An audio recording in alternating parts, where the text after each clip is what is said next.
മുൻ കേന്ദ്രമന്ത്രി ഇ അഹമ്മദിന്റെ സ്മരണാർത്ഥം ഒമാൻ അൽ ഖുബ്ര ഇന്ത്യൻ സ്കൂളും പുറമണ്ണൂർ മജ്ലിസ് കോളേജും ചേർന്ന് സംഘടിപ്പിക്കുന്ന മാതൃക UN അന്താരാഷ്ട്ര കോൺഫറൻസ് ഒക്ടോബർ 24-ന് മജ്ലിസ് കോളേജിൽ ആരംഭിക്കും. 6 രാജ്യങ്ങളിൽ നിന്നായി 400-ലധികം വിദ്യാർത്ഥികൾ പങ്കെടുക്കും.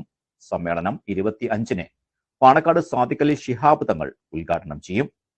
Speaker N Shamseer, ET Muhammad Basheer MP, Palestine ambassador Abdullah Abu Shawesh എന്നിവർ പങ്കെടുക്കും. 24-നുള്ള സെഷൻ അബ്ദുസമദ് സമദാനിയും 26-നുള്ള സമാപന സമ്മേളനം Calicut university vice chancellor doctor P രവീന്ദ്രനാഥും ഉദ്ഘാടനം ചെയ്യും. UN സുരക്ഷാ കൗൺസിൽ, ജനറൽ അസംബ്ലി, മനുഷ്യാവകാശ കൗൺസിൽ, പരിസ്ഥിതി പ്രോഗ്രാം തുടങ്ങിയവയുടെ മാതൃകയിൽ ലോക സമാധാനം, പരിസ്ഥിതി, സാമ്പത്തികം, ആരോഗ്യം, സൈബർ കുറ്റകൃത്യങ്ങൾ തുടങ്ങിയ വിഷയങ്ങൾ ചർച്ച ചെയ്യും.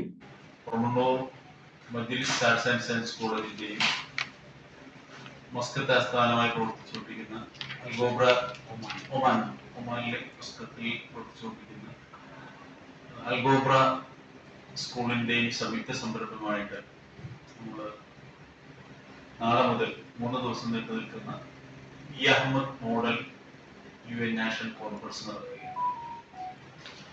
അഹമ്മദ് സാഹിബിന്റെ പരിചയപ്പെടുത്തൽ ആവശ്യമില്ല. ഇ അഹമ്മദിന്റെ ജീവിതവുമായി ബന്ധപ്പെട്ട ചിത്രപ്രദർശനവും കോളേജിൽ ഒരുക്കിയിട്ടുണ്ട്. മലപ്പുറത്ത് ആദ്യമായാണ് ഇത്തരമൊരു അന്താരാഷ്ട്ര UN മാതൃകാ സമ്മേളനം സംഘടിപ്പിക്കുന്നത് എന്ന് സംഘാടകർ പറഞ്ഞു. College president KS Thangal, secretary CP Hamza Haji, college governing body chairman Saleem Kuruvambalam, TP Muhammad, EM UNC chairman Ahammed Riyas, Raheem, principal doctor KK Muhammad Kutty, director Noushad N, Indian school Al Ghubra head of department doctor Jitheesh Kumar, EA MUNC director Mallika Arivala, programme coordinator P Rafeeq എന്നിവർ വാർത്താ സമ്മേളനത്തിൽ പരിപാടികൾ വിശദീകരിച്ചു. News bureau, Valanchery.